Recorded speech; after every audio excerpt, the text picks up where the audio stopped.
Halo, sahabat-sahabat, terima kasih sudah kembali bersama kami.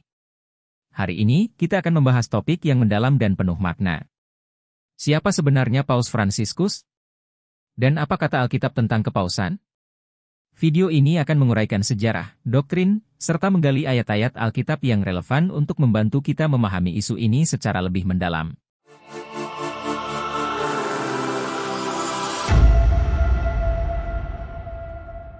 Paus Fransiskus lahir sebagai Jorge Mario Bergoglio pada tanggal 17 Desember 1936 di Buenos Aires, Argentina.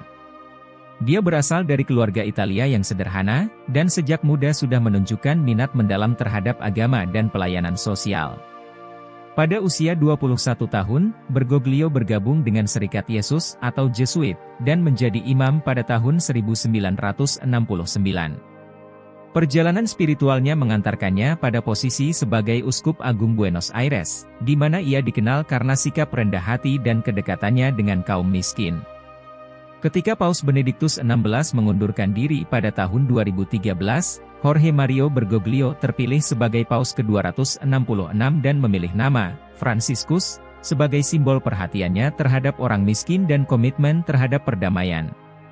Ia adalah paus pertama dari benua Amerika dan dari Ordo Jesuit. Sebagai paus, Fransiskus dikenal karena upayanya untuk mereformasi Gereja Katolik, termasuk memperbaiki transparansi keuangan Vatikan dan menanggapi krisis pelecehan seksual di dalam gereja. Ia juga mengadvokasi isu-isu global seperti perubahan iklim, imigrasi, dan ketidaksetaraan ekonomi. Namun, sikapnya yang lebih terbuka dan terkadang dianggap liberal, terutama terkait dengan isu-isu seperti homoseksualitas dan pernikahan, telah menimbulkan perdebatan di kalangan umat Katolik konservatif.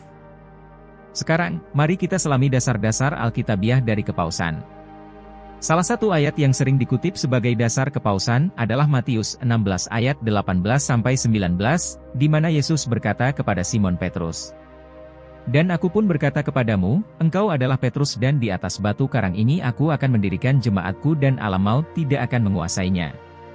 Kepadamu akan kuberikan kunci kerajaan surga. Apa yang kau ikat di dunia ini akan terikat di surga dan apa yang kau lepaskan di dunia ini akan terlepas di surga."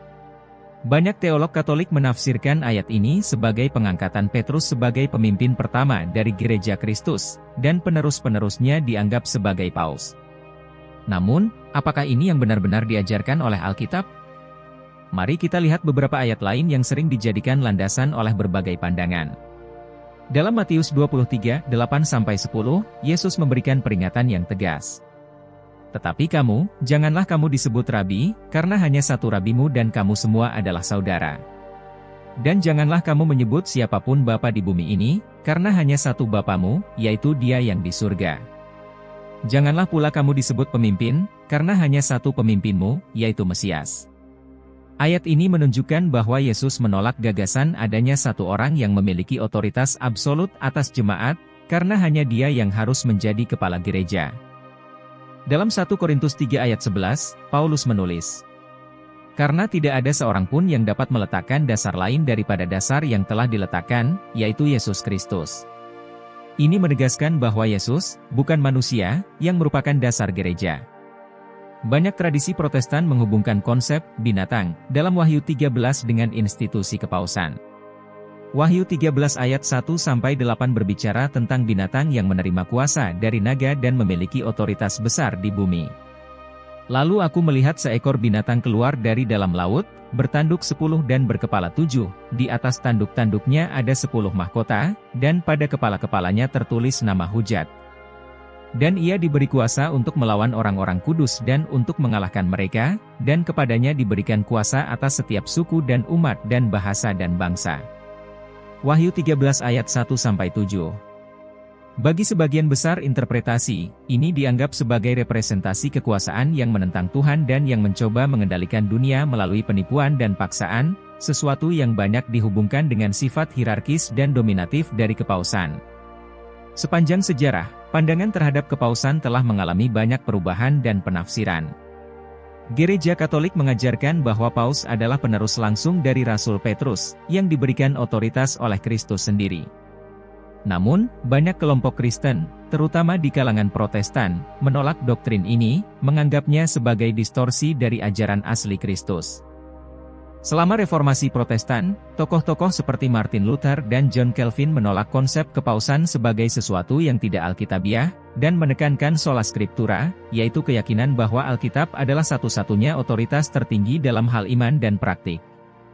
Jadi, apa yang harus kita pahami dari semua ini? Pertama, sangat penting untuk berpegang pada firman Tuhan sebagai sumber kebenaran utama kita. Dalam 2 Timotius 3 ayat 16-17, kita diberitahu bahwa segala tulisan yang diilhamkan Allah memang bermanfaat untuk mengajar, untuk menyatakan kesalahan, untuk memperbaiki kelakuan dan untuk mendidik orang dalam kebenaran. Dengan demikian tiap-tiap manusia kepunyaan Allah diperlengkapi untuk setiap perbuatan baik. Sebagai orang percaya, kita harus selalu kembali kepada Alkitab untuk memandu kita dalam memahami peran dan otoritas gereja, serta bagaimana kita seharusnya hidup sebagai pengikut Kristus. Terima kasih sudah menonton. Jika Anda menemukan video ini bermanfaat, jangan lupa untuk like, share, dan subscribe untuk mendapatkan lebih banyak konten yang menggali kebenaran dari firman Tuhan. Sampai jumpa di video berikutnya, dan tetaplah berdoa agar Tuhan selalu membimbing kita dalam setiap langkah kehidupan kita. Tuhan memberkati kita semua.